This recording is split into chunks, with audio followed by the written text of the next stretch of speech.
Alright guys, welcome back. Today, we're taking a look at my newest acquisition, and that is my Israeli Jericho. This is a real Israeli Jericho. This is a police trade-in. You can see it has a really nice star there. This is the one that I did the color fill on a couple weeks ago or last week when I posted that video. I'm only just now getting around to do the video with it now. This isn't going to be a full review on the gun. I am going to talk a little bit about it, but mostly what it's going to be is it's going to be comparing it to my, well, this is a commercial produced Jericho. This one here is labeled as a Desert Eagle. This is the early Magnum Research imported ones. Now they're called like the Baby Eagle. Now when Magnum Research imports them, but it was called the Desert Eagle pistol, and I don't know why they called it the same thing as like the actual Desert Eagle. But we're going to be going over the difference between the commercial produced ones, produced under license. Now this one here does say still IMI on it. So this one, it was, still produced in Israel by IMI. I don't know if Magnum Research produces them as well under contract. But, it is, I'm not 100% on that. But I will go over the differences between this, because there are quite a few differences between the commercial gun and the actual surplus gun. So, the first thing, let's go over the first main difference that you're going to notice with the gun. And that is the triggers. Now, if you notice, this trigger set back a lot further than this one here, and that's because my commercial one is a double action, and I will show you. Gun is clear, no mag in it, hammer down, but it is a double action, so you can go from hammer down to fire, and then the single action, as well.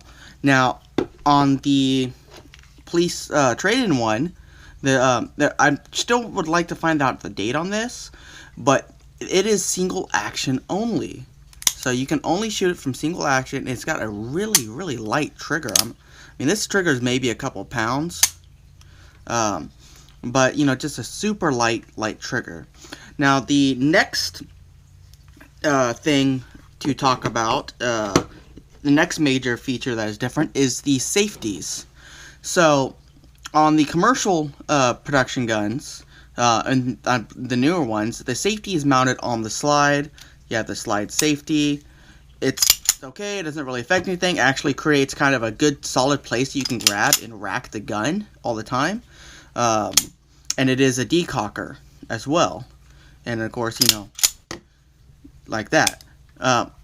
Good design.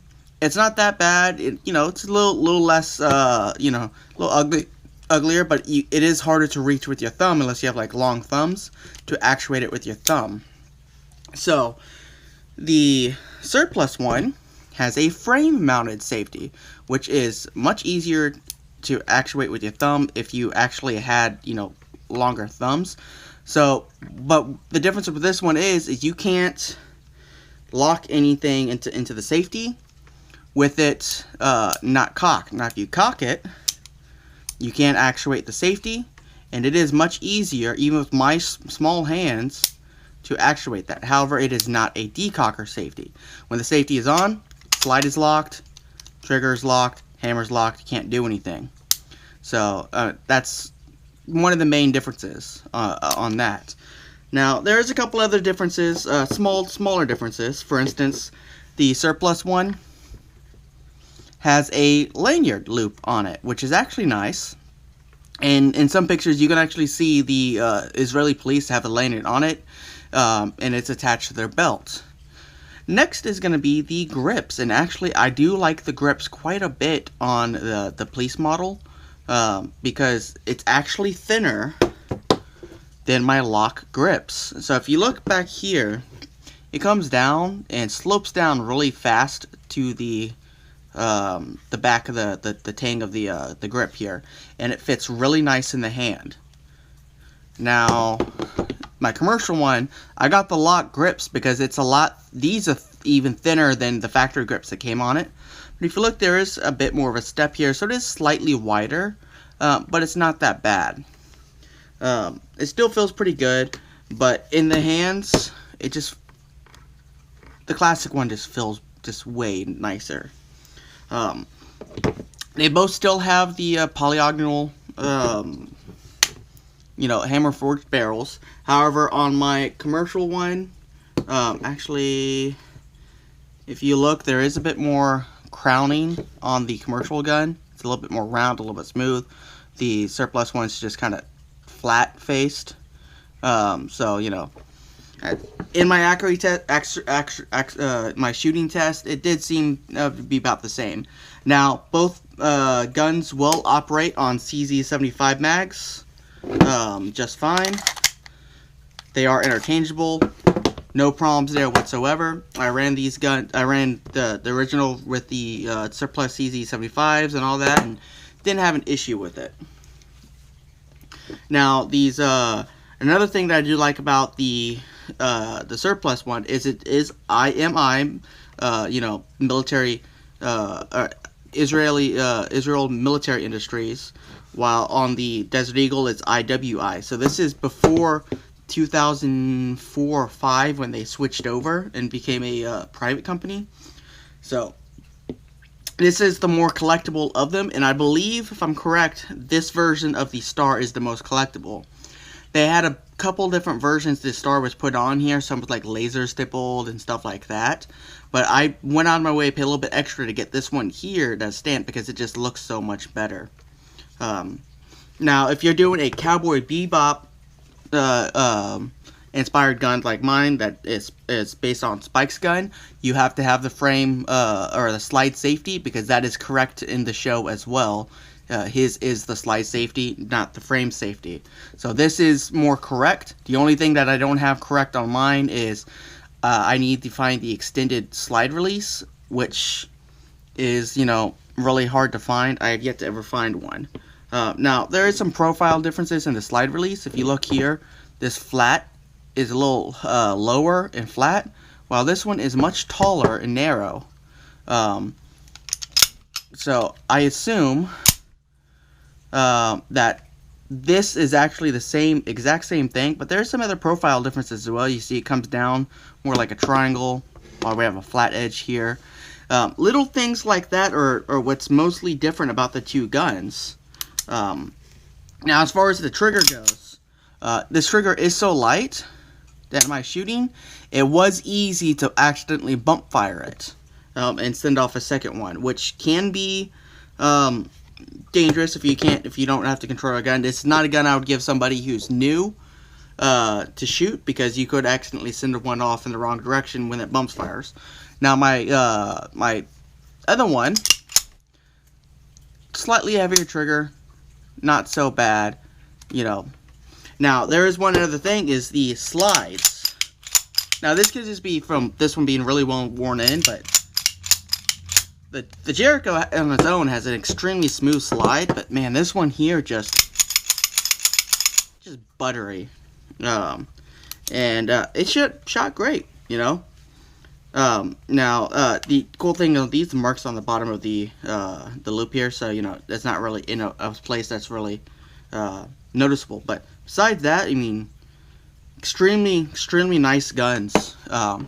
If you've never shot a Jericho, I highly recommend shooting one. They are awesome guns. Very fun to shoot, very accurate, very reliable. They are a bit on the heavy side and large if you want to carry it, because it is a full-size handgun. But I can still carry this one here, and it is possible. And I use just a regular in the belt loop, holster. But anyways, Atlantic Firearms did have some of these in stock. Last time I checked, that's when I ordered mine here. They may not be in stock anymore. Last time I checked, they only had 2 different versions, and this was not one of them. So you might want to check and see. They might be still there, or they may be out, and you may have to, look around in order to get what you're looking for. But anyways, that is the Israeli police trade-in. Jericho 941F. Great guns. Love them, love them, love them. Anyways, y'all guys have a good one, and I'll see y'all next time. And I got some special stuff coming up. A very special build video that's hopefully going to be released sometime next week. And as well as a overnighter that I'm trying to put together right now. Anyways, y'all have a good one, and I'll see y'all next time. Oh, by the way, before we go, one more thing.